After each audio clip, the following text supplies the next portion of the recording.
នៅខាងក្រោមនេះបងប្អូនអាចទាញចុះទាញឡើងទាញពី A ទៅ A ហ្នឹងបាទទៅសួស្ដីបងប្អូនទាំងអស់គ្នាជាទីរាប់អាននៅក្នុងវីដេអូនេះខ្ញុំចង់ចែករំលែកបងប្អូនពាក់ព័ន្ធទៅនឹងការពង្រីកហ្វុងអក្សរនៅក្នុងទូរស័ព្ទដៃសិនបើបងប្អូនពិបាកក្នុងការមើលអក្សរវាតូចពេកតែខ្ញុំធ្វើនេះសម្រាប់តែមនុស្សដែលមានវ័យចំណាស់ចាប់ពី30ឡើងលើជួនកាលអាចពិបាកមើលអក្សរអញ្ចឹងវិធីងាយស្រួលបំផុតក្នុងការដែលយើងធ្វើការពង្រីកអក្សរឲ្យធំដើម្បីស្រួលមើលជាដំបូងបងប្អូនត្រូវចូលមកកាន់ setting នោះវានឹងលោតផ្ទាំងមួយនេះមកបងប្អូនត្រូវចូលមកកាន់កន្លែង accessibility នោះវានឹងលោតផ្ទាំងថ្មីមួយទៀតគឺផ្ទាំង accessibility នៅក្នុងផ្ទាំង accessibility នេះបងប្អូនត្រូវចូលមកកាន់ត្រង់ចំណុច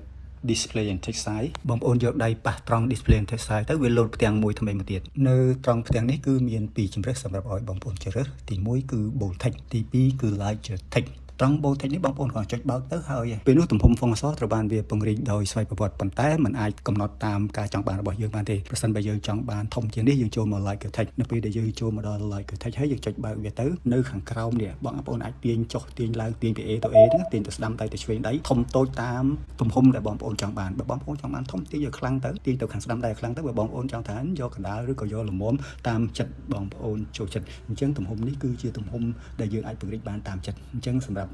មនុស្សវ័យចំណាស់ចាប់ពី30ឡើងលើដល់40 50 60ទៅគឺត្រូវពង្រីកអាខ្នាតហ្នឹងបើសិនបើបងប្អូនចូលចិត្តសូមចែករំលែកឲ្យមិត្តភ័ក្តិបងប្អូនដឹងផង